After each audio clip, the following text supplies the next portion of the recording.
आज की चर्चा का विषय है कि तुलसीदास जी को किसकी कृपा से भगवान राम के दर्शन हुए, उनका सानिध्य प्राप्त हुआ। तो अगर आप इस चीज़ को जानना चाहते हैं तो इस वीडियो के अंत तक मेरे साथ बने रहिए। और उससे पहले बहुत ज़रूरी काम कि आप चैनल को सब्सक्राइब कीजिए। पसंद आता है ये वीडियो तो इसको लाइक कीजिए और इसको अधिकाधिक शेयर कीजिए, ताकि ये चर्चा, इस प्रश्न का उत्तर आपके साथ साथ और लोग भी जान सकें। तो हम अपनी चर्चा शुरू करते हैं। तुलसी का मन राम में इतना रम गया था कि वो अपना सारा दर्द दुख भूल चुका। अब उन्हें पत्नी द्वारा किए गए अपमान के प्रति कोई शिकवा शिकायत नहीं थी। कहना था कि उसी ने तो उन्हें भोगों के गर्त से निकालकर भगवान के पास आने की प्रेरणा दी है। जिन्होंने अपशगुन कहकर उनको दुत्कारा था, रोटी का टुकड़ा देने की जगह अपने दरवाजे बंद कर लिए थे, वही लोग अब तुलसी को प्रिय लगते थे। क्योंकि तुलसी के मन में अब दिन रात एक ही इच्छा कौनती थी कि जिन राम के बारे में, जिन श्री प्रभु के बारे में इतना पढ़ा सुना, जिनका प्रभाव अपने जीवन में वो साक्षात देख रहे थे, उनके दर्शन कैसे होंगे, कब होंगे। लेकिन उनको इस प्रश्न का कोई उत्तर नजर नहीं आ रहा था।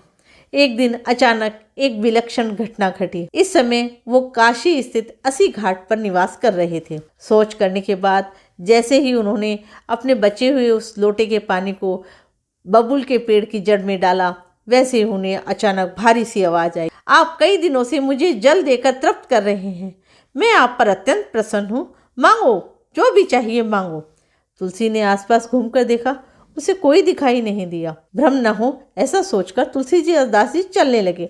फिर उन्हें किसी ने रोका, मांगो, मैं प्रसन्न हूँ, मैं तुम्हें कुछ देना चाहता हूँ, तुमने अपने सोच से बचे हुए जल से मुझे तृप्त किया है। रुक गए। वे बोले, आप कौन हैं प्रभु? मैं आपको जानता नहीं और न ही मैंने किसी कामना से आपको कुछ दिया है। ये सब कुछ आकस्मिक हुआ है, इसलिए जो मैंने किया नहीं उसका फल मैं कैसे प्राप्त कर सकता हूँ? ये तो धर्म विरुद्ध है। फिर आप मेरे सामने आ भी नहीं रहे हैं। मांगा तो उससे जाता है जो सामने आकर कुछ देना चाहे। धर्म सम्मत तर्क देकर आपने मुझे विश्ववश कर दिया है। हे मैं प्रभु, आपको खाली हाथ कैसे जाने दूं? ऐसा कहकर मैं आप पर उपकार नहीं करूंगा। संभव है मेरे को जो प्रेत योनि में जो कष्ट मिल रहे हैं उसमें कुछ कमी आ जाए, क्योंकि साधु पुरुषों का संग से सदैव चंदन की छाया की तरह समस्त दुखों को हरने वाला होता है, ऐसा उस प्रेतात्मा ने कहा। रही बात सामने आने की, तो मैं ऐसा नहीं कर सकता, ये मेरे लिए संभव ही नहीं है, क्योंकि आप जैसे महात्मा व्यक्ति के सामने जो श्री राम के अंदर अपने आप को रमाए हुए है, उसके सामने प्रेत योनि पापात्मा आपके सामने आ ही नहीं सकता। मैं ऐसा दुस्साहस कर ही नहीं सकता। प्रेत के मर्यादित शब्दों को सुनकर तुलसी कुछ विचारने लगे। बोले, ठीक है, यदि ऐसी बात है तो क्षमा कीजिए, आपकी इच्छा पूर्ण करने में मैं असमर्थ हूँ, लेकिन मुझे सिर्फ भगवान राम के दर्शन चाहिए, इसके अलावा मेरी कोई कामना है ही नहीं। तो आपकी मैं कैसे इच्छा पूर्ति कर सकता हूँ कि आप मुझे कुछ देंगे और मैं ले लूँगा? मैंने संसार के सभी भोगों के पास जाकर बहुत कुछ देख लिया है। मैं समस्त भोगों की समस्त माया के असलियत जान चुका हूँ। अपने वाक्यों को पूरा करके तुलसीदास जी वहाँ से प्रस्थान करके प्रेत ने एक बार फिर रुका। बोले, सुनिए तो सही, मैं ऐसा कोई कार्य नहीं कर सकता जो आप चाहते हो। मैं इतना सामर्थ्यवान नहीं हूँ कि आपको राम के दर्शन करा सकूँ, लेकिन आप राम के दर्शन करना चाहते हैं तो उसके लिए मैं एक आपको माध्यम बन सकता हूँ, आपको एक उपाय बता सकता हूँ। अब तुलसीदास बड़े प्रसन्न, रुक गए। बोले, बोलो बोलो, क्या बता रहे हो, क्या उपाय बता रहे हो, बताओ, मुझे वो सुनना है। तो उस प्रेतात्मा ने कहा कि प्रातः संकट मोचन मंदिर में जहाँ आप प्रतिदिन कथा करते हैं, वहाँ एक कोढ़ी व्यक्ति हमेशा एक श्रोता के रूप में आता है। सबसे पहले आता है, सबसे बाद में जाता है। उसके शरीर से बहुत तेज बदबू आती है, दुर्गंध आती है, इसलिए वह समस्त श्रोताओं से दूर उस स्थान पर बैठता है जहाँ सब अपने जूते चप्पल उतारते हैं। बस आप उसको पकड़ लीजिए, वही आपकी मनोकामना को पूर्ण करने का उपाय बताएगा। आपको अपने इष्ट तक पहुँचना है तो निश्चित होकर के आप उसके पास जाइए, यही एक सुनिश्चित मार्ग है। आपकी मनोकामना पूर्ण हो, ऐसा कहते हुए प्रेतात्मा शांत हो गया, चुप हो गया। तुलसीदास जी ने कहा, यदि ऐसा है तो मैं भी तुम्हें प्रेत योनि से मुक्त करने का प्रयास करूंगा। तुलसीदास जी ने प्रेत को विश्वास दिलाया और अपनी कुटिया की ओर चल दिए। राम दर्शन की भावना में पूरी तरह से भीगे हुए तुलसीदास जी को रात को नींद नहीं आई। सुबह सुबह अपने दैनिक कर्मों से निवृत्त होने के बाद तुलसीदास जी विश्वनाथ मंदिर के पास बने संकट मोचन मंदिर में पहुंच गए। अभी भगवान का श्रृंगार हो रहा था। श्रृंगार के बाद आरती और उसके बाद श्री राम कथा की तैयारी होने लगी। तुलसीदास जी बाहर आकर के कुष्ठ रोगी के आने की प्रतीक्षा करने लग गए। वो कुष्ठ रोगी अपने निश्चित समय पे आया, निश्चित स्थान पर बैठ गया। अब तुलसीदास जी आश्चर्य पीठ पर विराजे। वे सोच रहे थे अगर बीच में उठकर चल दिया तो ये मर्यादाहीनता है और अपने इष्ट रूप कथा का अपमान भी, और लोकाचार और धर्मशास्त्र दोनों के विपरीत आचरण है जो कभी भी सुखदायी परिणाम नहीं दे सकता। फिर कथा के प्रवक्ता को तो आचार्य पीठ पर मान सम्मान एवं गरिमा रखनी ही चाहिए। श्रोताओं और मंदिर के सेवक पुजारियों को लग रहा था कि आज तुलसीदास जी का मन कहीं अटका है, कहीं भटका है। उनके शब्दों में, भावों में, मस्ती में बेचैनी दिखाई दे रही है। किसी तरह से कथा का भोग पड़ा, आरती हुई, प्रसाद बांटा गया।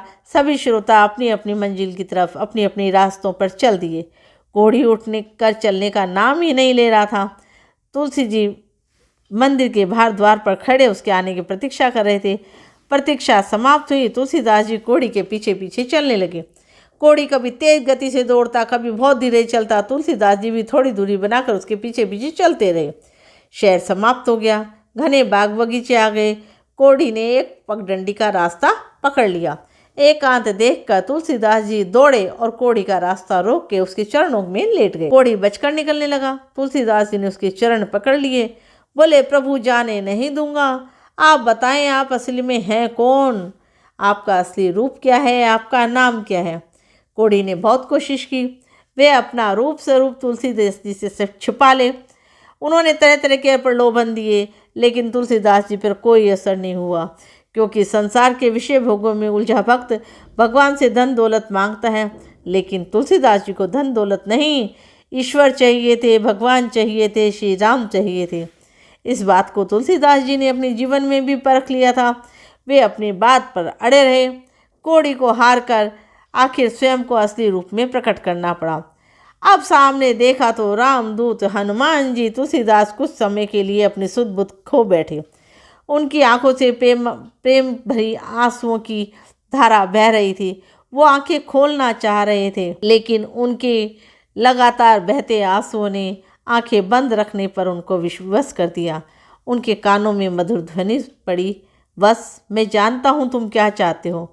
वैसे तो श्री राम इस जगत के कण कण में व्याप्त हैं, लेकिन उनके साकार दर्शन करने के बाद ही सर्वव्यापक और सर्वरूप राम का अनुभव भक्तों को होता है। जैसे शरणागत वत्सल श्री राम आने वाले पुण्य पर्व रामनवमी। वैसे तो मैं जानता हूँ कि वैसे तो मैं जानता हूँ तुम क्या चाहते हो, लेकिन श्री राम का अनुभव आप संसार के हर कण कण में कर सकते हैं। ऐसे शरणागत वत्सल श्री राम आने वाले पुण्य पर्व रामनवमी को, जो भगवान का प्राकट्य दिवस है, इस दिन मंगलवार भी है, चित्रकूट के घाट पर अनुसुईया द्वारा प्रकट की गई मंदाकिनी और पैस्विनी गंगा के संगम पर स्नान करने पधारेंगे। उनके साथ उनके लघु भ्राता श्री राम के साथ उनके छोटे भाई लक्ष्मण जी भी होंगे। देखने पर तो वे सामान्य राजपुरुषों की तरह होंगे, लेकिन उनके शुभ लक्षणों से उन्हें आसानी से पहचाना जा सकेगा। वहाँ तुम अपने इष्ट के दर्शन कर सकोगे। यदि तुम्हारी कोई अन्य कामना हो तो बताओ, मैं उसे अभी पूरा कर देता हूँ। श्री राम जी के भक्त हनुमान जी के इन वाक्यों को सुनकर, जिसमें राम दर्शन का निश्चय भरा आश्वासन था, तुलसीदास जी का मन विचारहीन और स्तब्ध हो गया। उन्होंने आंखों को बड़ी मुश्किल से खोला, लेकिन जब आंखें खोली न वहाँ कोड़ी था न राम भक्त हनुमान। तुलसीदास अपनी कुटिया पहुंचे, सामान उठाया, चित्रकूट की ओर चल पड़े। रामनवमी का पुण्य पर्व आया। पंडा बने तुलसीदास जी पूजन सामग्री लेकर चित्रकूट के राम घाट पर जा विराजे। जो के आता उसको तिलक करते, लेकिन आंखें तो किसी को ढूंढ रही थी, इसलिए दक्षिणा के रूप में जो कोई कुछ उनके सामने रखता वे उस पर ध्यान नहीं देते। अचानक दो राजपुरुष आकर खड़े हो गए। उनका रूप मोहित कर रहा था, लेकिन स्नान आदि के कारण तिलक धुल गया था, इसलिए तुलसीदास जी उन्हें पहचान न सके। यही तो माया है, रूप पर टिकी आँखों का स्वरूप अनुभव नहीं कर पाती। बाहरी चिन्ह अक्सर स्वरूप ज्ञान में बाधक होते हैं। तुलसीदास उन्हें देखकर प्रसन्न तो बहुत हुए, लेकिन उन्हें पहचान न सके। तभी हनुमान जी ने आकर उन्हें सारा भेद बताया तो तुलसीदास जी पश्चाताप करने लगे। इस पर हनुमान जी ने उन्हें सांत्वना दी और कहा, प्रातः श्री राम फिर दर्शन देंगे।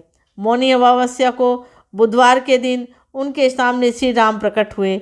उन्होंने बालक रूप में आकर तुलसीदास जी से कहा, बाबा हमें चंदन चाहिए, क्या आप हमें चंदन दे सकते हैं?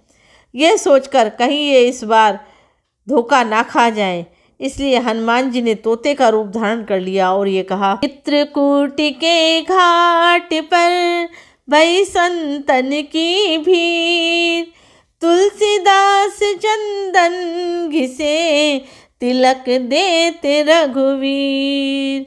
तुलसीदास भगवान श्री राम की अद्भुत छवि देखकर सुध-बुध खो बैठे। अंत में श्री राम ने अपने हाथ से चंदन लेकर अपने और तुलसीदास जी के मस्तक पर लगाया और अंतर ध्यान हो गए।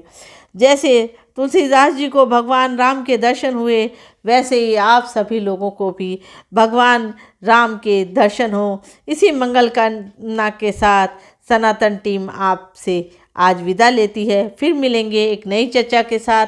तब तक आप चैनल को सब्सक्राइब करते रहिए, शेयर करते रहिए, लाइक करते रहिए। धन्यवाद।